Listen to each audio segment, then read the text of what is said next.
Did Jesus receive worship on earth? Christians who believe Jesus is God make the false claim that Jesus received worship. They try to prove their claim by citing the following verses.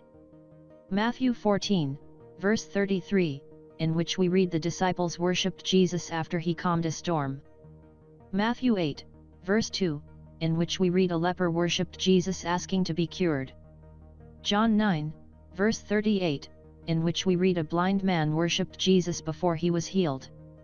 Matthew 28, verse 17, in which we read the disciples worshipped Jesus after his resurrection. And a few other verses such as Matthew 15, verse 25, Matthew 20, verse 20, Matthew 9, verse 18, and Mark 5, verse 6. In a nutshell, the Christian argument is that since Jesus received worship, and that since only God is to be worshipped, it would thus follow that Jesus was, in fact, divine, or God himself. The reality is that their claims are based on a grave misunderstanding of the word worship used in English translations of the verses cited earlier. We need to first remember that the Gospel accounts were originally written in Greek. The Greek word for worship used in the verses we cited is proskuneo. It is word number 4352 in the Strong's lexicon. The word proskuneo has multiple meanings. Thus, we see that depending on the context, it can mean worship dedicated to God. Or it can also mean homage or honor that can be shown to humans.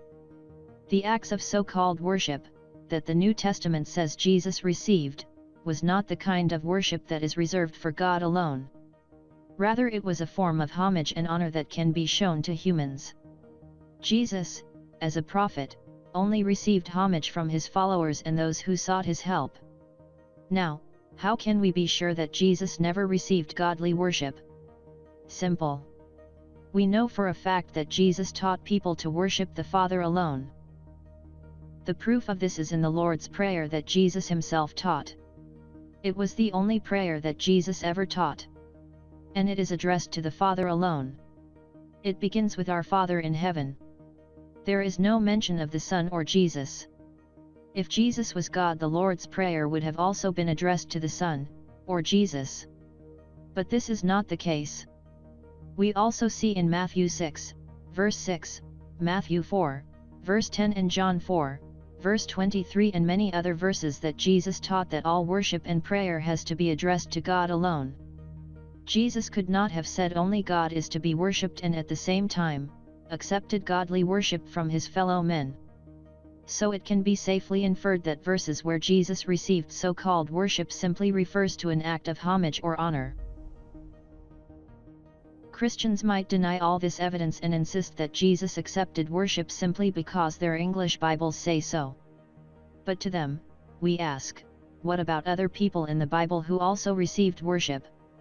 For example, we read in the King James Version translation of Revelation 3, verse 9 that the followers of Jesus receive worship from the synagogue of Satan.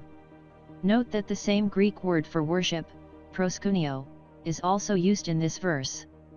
So if the word worship in verses pertaining to Jesus somehow proves Jesus received godly worship, then does it also mean these people are being made objects of godly worship?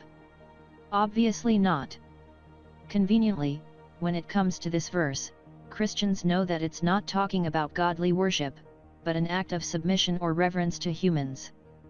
Note that the word worship is not used in many later English translations. Rather, it says bowed down to, or something on those lines. Even in the King James translation of the Old Testament we see an example of a human receiving worship. In Daniel 2, verse 46, we see that King Nebuchadnezzar prostrates before Daniel and worships him.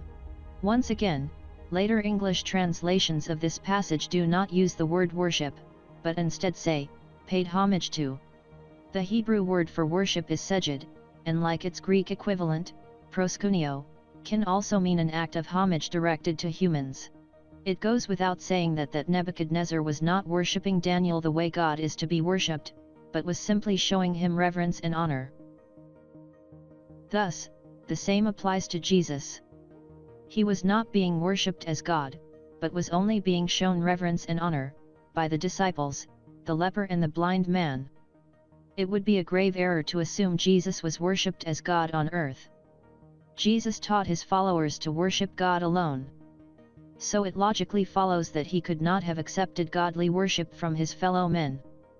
So verses where Jesus received worship, or proskuneo, simply refers to an act of homage or honor. Worship in its truest, highest sense is reserved only for God. This is something that Jesus himself taught. And Christians who worship Jesus are in grave error.